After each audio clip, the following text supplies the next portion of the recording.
কবুতর একটি পরিচিত ও জনপ্রিয় গৃহপালিত পাখি। বিশ্বজুড়ে এটি শান্তির প্রতীক হিসেবে পরিচিত। কিন্তু অনেকেই জানেন না, একটি হাদিসে এই কবুতরকে শয়তান বলে উল্লেখ করা হয়েছে। আসলে এর সঠিক ব্যাখ্যা ভিন্ন।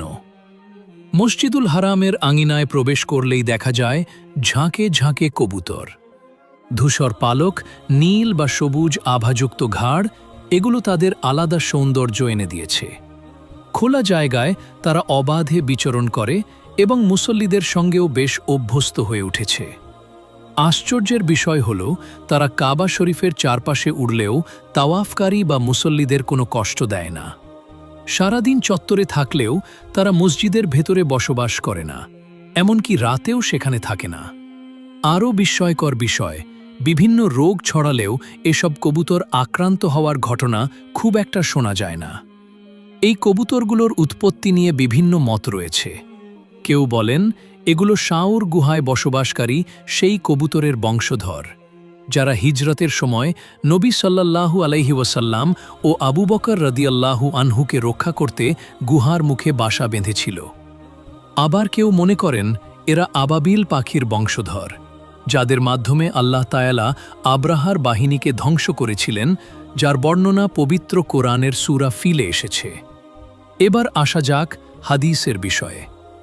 আবু হুরায়রা রাদিয়াল্লাহু আনহু হতে বর্ণিত যে একদিন রাসূল সাল্লাল্লাহু আলাইহি ওয়াসাল্লাম এক ব্যক্তিকে দেখলেন, সে কবুতরের পেছনে দৌড়াচ্ছে, অর্থাৎ খেলা করছে।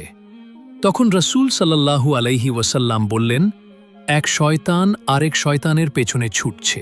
এই হাদিসের ব্যাখ্যায় বলা হয়েছে, এখানে কবুতরকে শয়তান বলা হয়নি, বরং সেই ব্যক্তিকে বোঝানো হয়েছে যে অযথা সময় নষ্ট করে এমন কাজে লিপ্ত থাকে যা তাকে আল্লাহর স্মরণ থেকে দূরে সরিয়ে দেয়।